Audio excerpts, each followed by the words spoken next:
Well, today just ramped up for us. We had another round of storms blow through our area last night. It sounds like the stuff to the south didn't get as much rain as the stuff to our like local north. It was a pretty gnarly storm. We're lucky we missed what we did miss. But up in Mahaska County, it sounded like guys were running yesterday, and then they missed the rain last night. So we're gonna head to Mahaska. What are you doing? Come on, let's go. If we get up there, that pretty much wraps up beans for us today.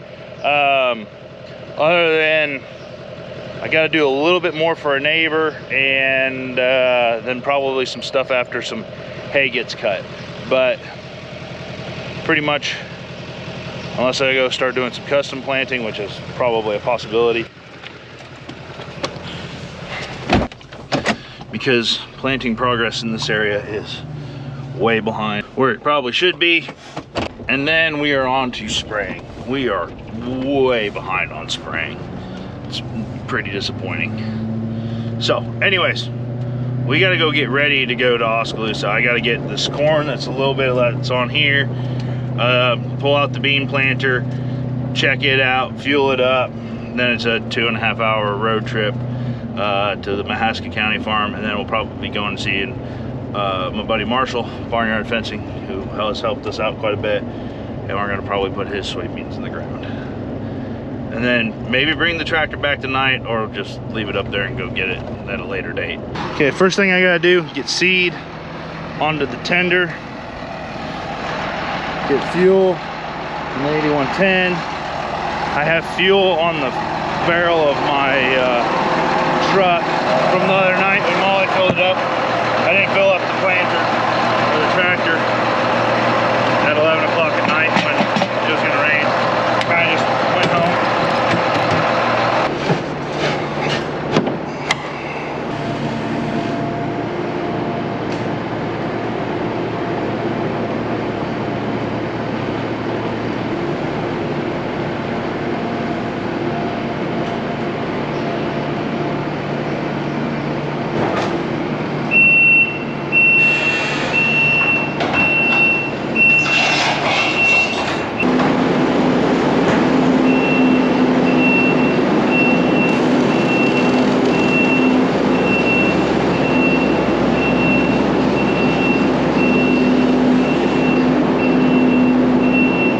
I gotta swing on that box anyway, so we'll stop and go check and see where the fuel is on the 8110. You finally wake up?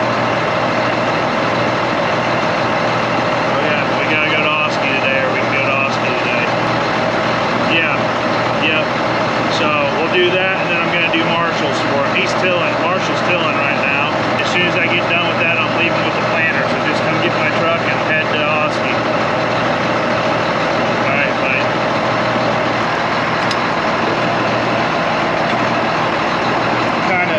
Figure it out from there, and I'll have some messing around to begin with.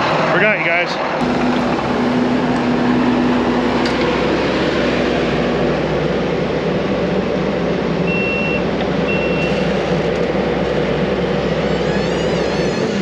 One of the flaps is ripped. I gotta do surgery real quick.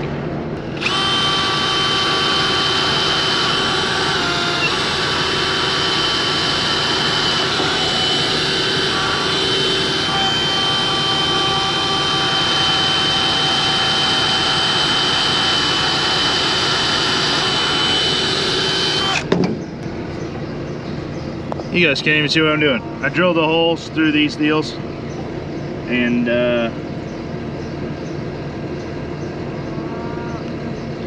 grabbed a zip tie.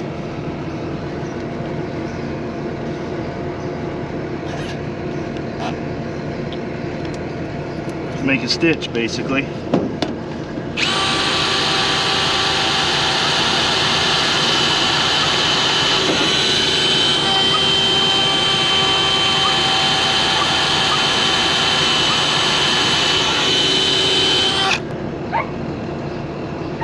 Hopefully holds together.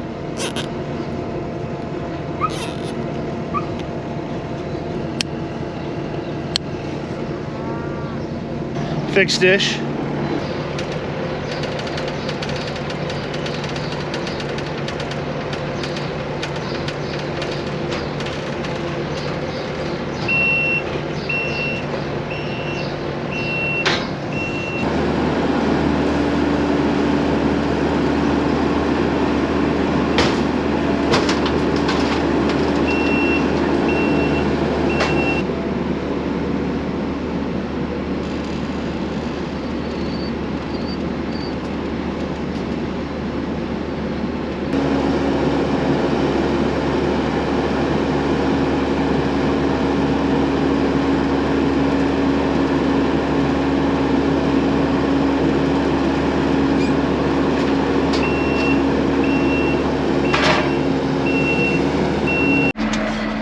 Okay, we are in the cab, flattering shot right there. Take a look at that double chin. Going once, going twice. All right. Since I have a 2.5 hour-ish road trip up there, I figured it'd be a good chance to chat about some of our seed treatments sponsored by Syngenta, which I think's gonna be a really big year for seed treatment with all the rain and things that we've got. But let's go look at some soybeans. So guys, we are out here checking out some soybeans tonight. Beautiful night. Over the last couple of years, we've been doing some work with Syngenta, testing out some of their chemistry. This year, we're partnering with them again. We are going to be testing out Saltro again with CruiserMaxx APX. And then later on in the year, we'll be spraying some fungicide with Miravis Neo on the corn and soybeans and seeing all the health benefits we got with that. This year, I think, is the year that it's really gonna shine in the difference in between an untreated soybean and a treated soybean. We were able to plant a lot of our soybeans really early this year. These soybeans right here actually were planted on April 11th, and a lot of our soybeans were planted actually before April 17th. So our soybeans are in early. This guy, if you look at him right now, I think I counted 7 nodes on him. This is a Saltro and CruiserMaxx APX treated soybean. With this soybean, I have SDS protection, soybean cyst nematode protection, and then I also have protection with the CruiserMaxx APX against Phytophthora, Pythium, and early season insects. One thing that people kind of think is just because I have some color on my seed means I have treated seed. Not all treated seed is equal. I've actually asked people about it before, like, hey, do you plant treated seed? Yes, we do. What do you treat it with? I don't know. It's just green, or it's red, or it's purple, whatever. This here is a premium program with Saltro and CruiserMaxx APX. I think this year we have set ourselves up for an excellent SDS year, which is the sudden death syndrome. The sudden death syndrome will infect this plant early on with a cooler, wetter spring, exactly what these guys have been in, and then it will show itself later in the year, really robbing our yield. So if there was any years to have treated soybeans, I think it was this year. Also, with kind of an unthought about ROI, is an instant ROI this year with treated soybeans. And that is the fact that we're not gonna have to do a lot of replant. I attribute our stands that we've been having to the treated soybeans. I think if these soybeans were not treated, I don't think that they would have the protection that they needed, and I don't think they would have made it up and had as nice of a stand as we do right now. So that's kind of maybe an instant ROI that people don't think about when they plant treated soybeans. I think we're actually able to plant earlier in the season because we are planted treated soybeans versus untreated soybeans, and that's an ROI that people aren't thinking about. So like I said, this guy right here, I kind of broke off his roots. We're kind of getting dry again, so it's a little harder to dig out the roots. This guy has some serious yield potential right here. We're gonna have some really good looking soybeans. I think we're gonna have some greater yields. We'll be watching this as we go out throughout the season. We started out strong, no early plant stress, very healthy looking beans, no haloing around the cotyledons. Better yields, better deals. Back to the video. Wait. We kept digging. 7 nodes again, but we're flowering. Flowering before the summer solstice with some soybeans. Happy Ben. This might not be good. We might be knocking over a few cones here. Yep.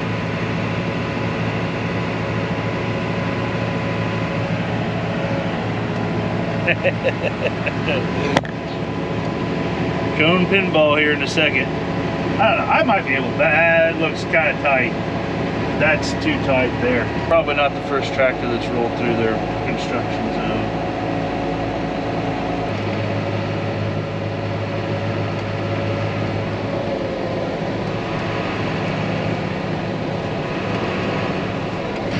But we made it.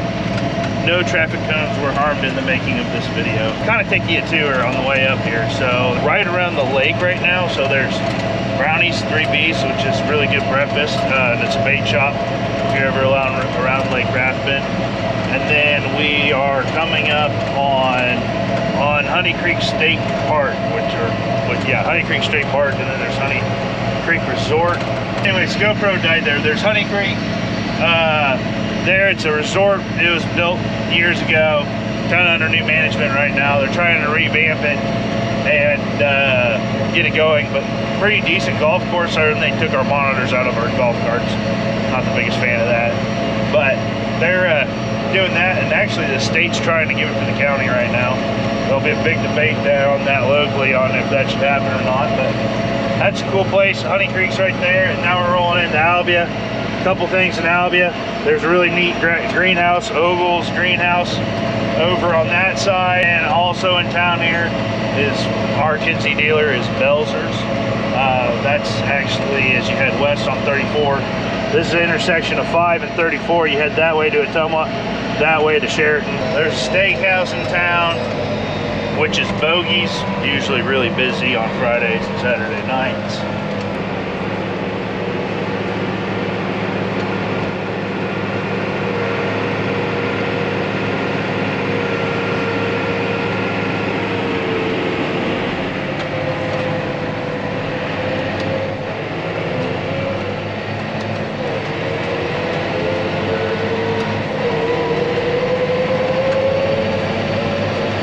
If you're ever in Albia, need to grab yourself some lunch, Snack Shack. They've got really good lunch, and if I wasn't driving a tractor, I'd be stopping there right now. Might still stop there on the way back, but they also usually have like an ice cream special, and they're awesome. I think the last one was like peanut butter crunch like deal, and then they had a apple crumble, or no, cherry crumble deal.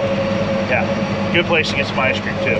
And then you have the Albia Square, which in my opinion over the last few years they've done a really good job of like beautifying the buildings themselves.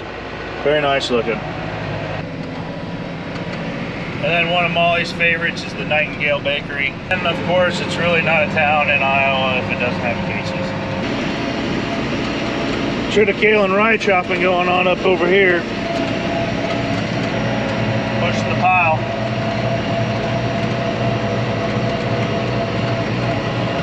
That's something that I've never done. I've never been able to chop or go chopping for a day. Something that'd be cool to experience. I've also never done wheat harvest. And yeah, chopping and wheat harvest. Two things that'd be cool to see. Coming up here, Eddyville will be at the bottom of the hill. You can actually, on the horizon, see some of their stacks steaming, where a lot of our corn heads to. Cargill City, which you guys can't really see, because there's trees and stuff. There she is. There goes Dad in my truck down the highway, and the farm's like right over there. So timing was just about right. Time to fill.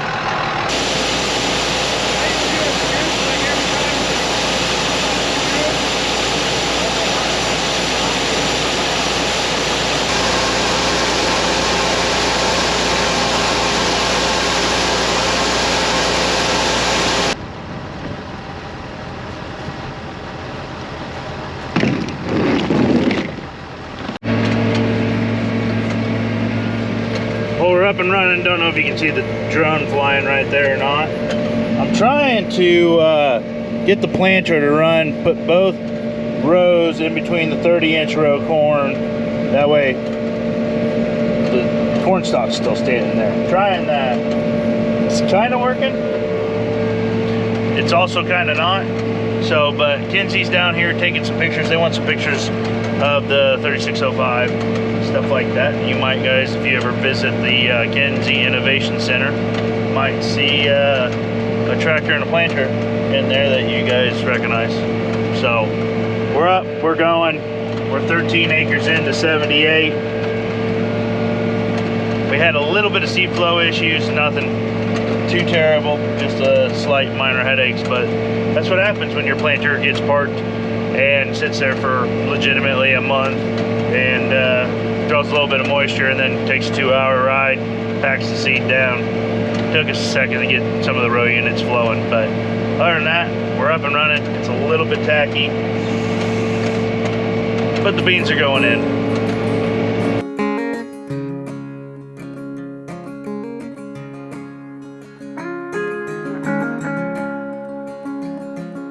when the lights come on and the beer taps flow.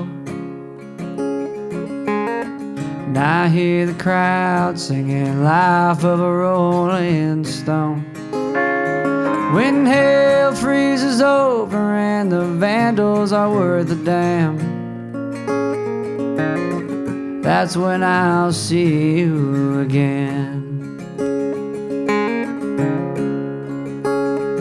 When pigs begin to fly and there's peace among men, standing for something is no longer a sin. When the sun comes out and I crawl out of my den, that's when I'll see you again. Hell must have got pretty damn cold, and who would have thought that the vandals would win a bowl?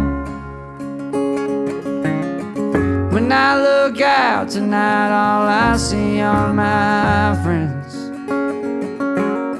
It's good to see you again.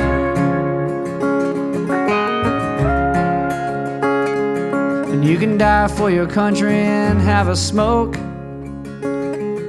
when the population start to take a joke.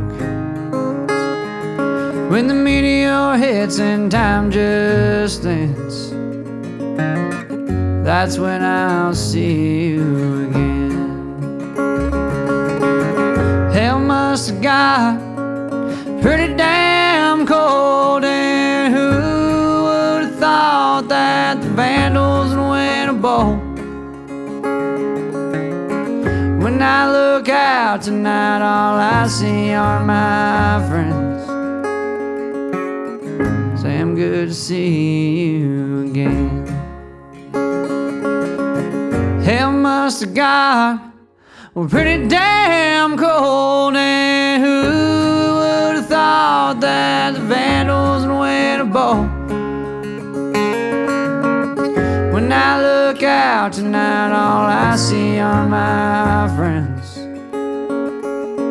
It's damn good to be back again.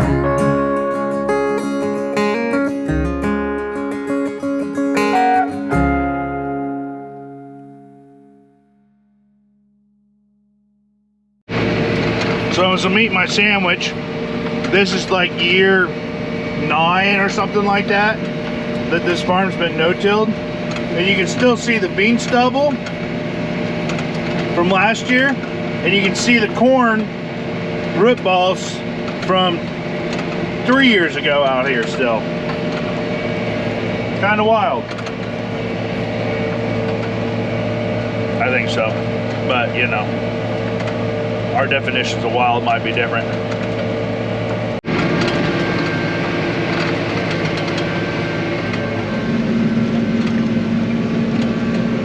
A few wet spots around here. We're 50 acres in, 28 to go. There's been a few spots that are questionable, but we're gonna make it. I just have to yell at Lola every now and then to hit the brake pedals for steering. She's doing a good job.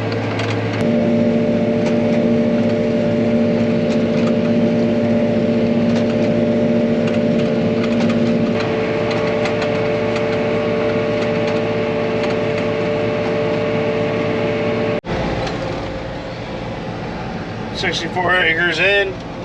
Good old puberty voice crack for you. Loading up again. There it is. Last pass of our soybeans. Main crop soybeans of the year. So I feel lucky that we were able to hurry up and put our soybeans in. I wish our corn was in. It's crazy that the last day I planted soybeans, which I could have planted soybeans again if I wasn't planting corn, but the last day that I planted soybeans was April 17th. April 17th was the last day I planted soybeans, and today is May 22nd. And I've only planted corn 4 days since then. That's wild. But we're gonna fold up here, go down the road, and go see Marshall, get his unknown number of acres planted. Somewhere around like in between 20 and 30. So we went and planted Marshall's. Marshall's and I just ended up BSing the entire time of the tractor, so we didn't film anything there. But left the tractor there, and then it rained that night basically, or that next day, and no, like that next day or that next night, one of those two things. It rained at some point, but then that was the last measurable rain that we had gotten since we still really haven't gotten a measurable rain. It sprinkled like, what, 2 or 3 times on us since then, you think? I had 6/10 in my gauge from last week. Last week he got a good rain then. We caught a good rain up here. Maybe we went a month basically without any rain, and we were really dry. So, but that's the end of bean planting. We start haying, and which is a video that you guys will see here in a little while, which we're actually out checking the hay because we got a sprinkle shower last night that we weren't supposed to get, and we'll see how damp our hay is. But into this one, planting season done. Adios. Yeah, you getting the pictures of when I go through that mud hole right there? That'll sell all the planters on a year like this year, showing a planter being able to plant through a mud hole.